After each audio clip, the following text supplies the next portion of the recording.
cette vidéo, mais également sur la plateforme Jubanti, à ce jour, il y a une voie à suivre, celle du garant du bon fonctionnement des institutions. Nous invitons très respectueusement Son Excellence, Monsieur le Président de la République, à nous rejoindre pour prononcer son discours d'ouverture. Monsieur le Président.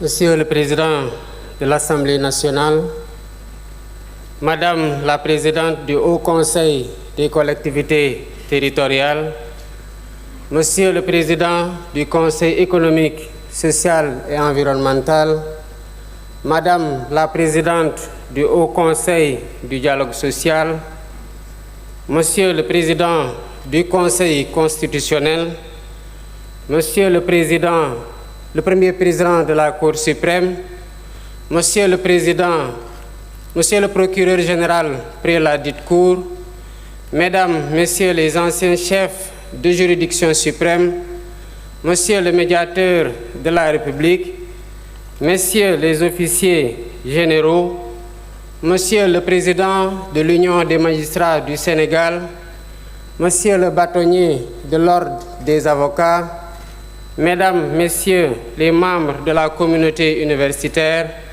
Mesdames, Messieurs les officiers ministériels et auxiliaires de justice, Mesdames, Messieurs les leaders de partis, coalitions de partis politiques et candidats à la dernière élection présidentielle, Mesdames, Messieurs les représentants des autorités coutumières, religieuses, du patronat, des centrales syndicales, Mesdames, Messieurs, chers invités, en votre rang, titre et qualité.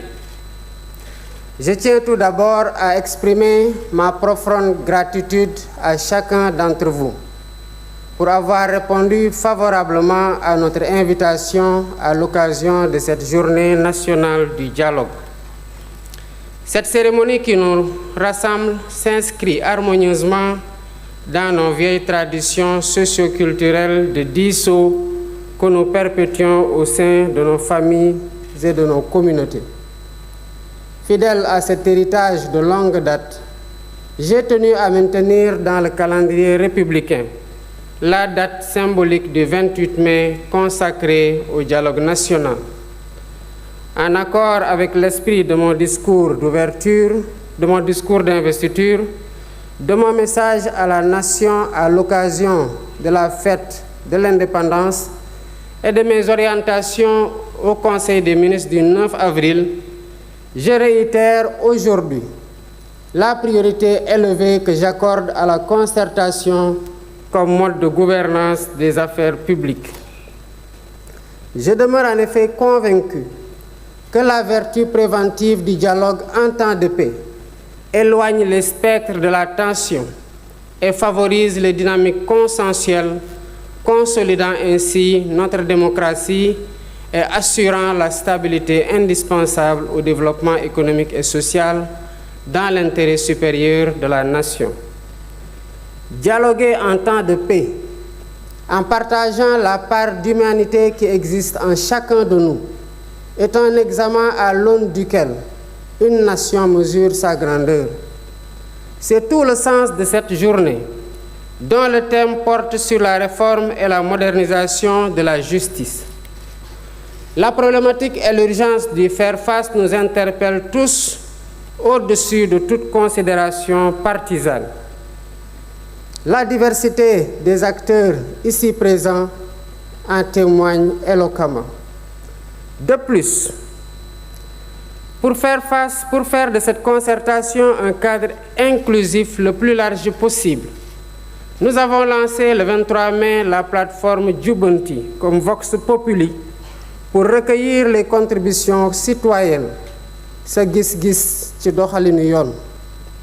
La justice étant rendue au nom du peuple, il est donc pertinent que le peuple ait son mot à dire sur la manière dont elle doit être rendue. Au demeurant, Je rappelle déjà qu'en avril 2018, le besoin de modernisation de la justice avait fait l'objet d'un rapport d'un comité de concertation mis en place par le garde des Sceaux, ministre de la Justice. 6 années après ces concertations, et après avoir été traversées par de violentes secousses, force est de reconnaître que notre système judiciaire a besoin d'une profonde refondation, que seule une approche inclusive permettra de réussir. Œuvre collective, démarche participative et exercice de co-construction. Voilà le triptyque qui doit guider notre action. Sous ce rapport, je voudrais particulièrement insister sur le fait que nous n'ouvrons donc pas ici un procès en inquisition pour désigner un ou des coupables à jeter aux orties. Il est plutôt question de tenir un débat lucide et serein, posé et apaisé, pour ausculter notre système judiciaire, identifier ses forces et faiblesses et rechercher ensemble les solutions aptes à refonder son fonctionnement et à améliorer ses performances. Je ne reviendrai pas ici sur les principes fondamentaux de la justice dans un état de droit, sinon pour en rappeler la quintessence, à savoir la séparation des pouvoirs, l'indépendance, l'impartialité et l'intime conviction du juge, l'égalité de tous devant la loi, la présomption d'innocence, le principe du contradictoire, le droit à un procès équitable et l'habeas corpus, bouclier contre les arrestations et détentions arbitraires. En rappelant ces principes énoncés et encadrés par des textes légaux et réglementaires, j'ai en même temps conscience qu'ils ne suffisent pas à eux seuls pour jauger l'indépendance, la crédibilité et l'efficacité d'un système judiciaire. En effet, quelle que soit la pertinence des textes, c'est d'abord et surtout à l'aune de la pratique qu'on peut juger si un système judiciaire répond aux idéaux et exigences de l'état de droit. Voilà pourquoi, à travers ces assises, nous voulons interroger notre système judiciaire en revisitant ses règles et mécanismes afin de le perfectionner et le hisser à la hauteur des ambitions et aspirations de notre peuple. Les thématiques qui seront débattues incluent notamment le statut des magistrats, l'organisation et le fonctionnement du Conseil supérieur de la magistrature, la dématérialisation du service public de la justice et le numérique, le temps du procès pénal, le régime de la sanction pénale, le cadre juridique et institutionnel de l'administration pénitentiaire, les conditions de détention et de préparation à la réinsertion sociale des détenus, le régime de la privation de liberté, la prise en charge des enfants en danger ou en conflit avec la loi. La finalité de cet exercice est de nous aider à baliser la voie pour une réforme pragmatique de notre système judiciaire, afin qu'il inspire davantage confiance aux justiciables et préserve sa dignité. Pour ce faire, nous devons travailler à mettre en place un système plus transparent de gestion de la carrière des magistrats, à définir un régime de privation de liberté mieux encadré, à aménager un dispositif législatif et institutionnel de nature à favoriser la célérité dans le traitement des procédures judiciaires et à humaniser l'univers carcéral, à instituer des plateformes dématérialisées et fonctionnelles et améliorer le fonctionnement du système par l'allocation de moyens budgétaires suffisants et la poursuite du programme de construction et de réhabilitation des infrastructures.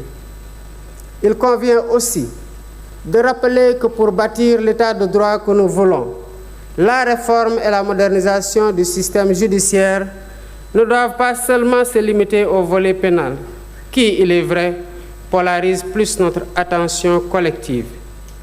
Nous ne devons pas oublier les affaires civiles, dont la matière commerciale constitue une composante majeure, le droit du travail et le contentieux administratif, autant de domaines dont la prise en charge conditionne le fonctionnement de la justice. En portant nos réflexions sur tous les sujets à l'ordre du jour, je souhaite que nos échanges s'inscrivent dans une démarche pragmatique et répondent à la finalité de l'exercice. Mais ce faisant, gardons-nous de vouloir bâtir une république des juges qui remettrait en cause le principe cardinal de la démocratie, à savoir le gouvernement du peuple, par et pour le peuple, en vertu duquel les élus restent les dépositaires légitimes du pouvoir étatique. Je suis confiant que nous pouvons y parvenir par une concertation sereine, ouverte et apaisée. Sur ce, je déclare ouverte la journée nationale du dialogue et souhaite plein succès à nos travaux. Je vous remercie de votre aimable attention.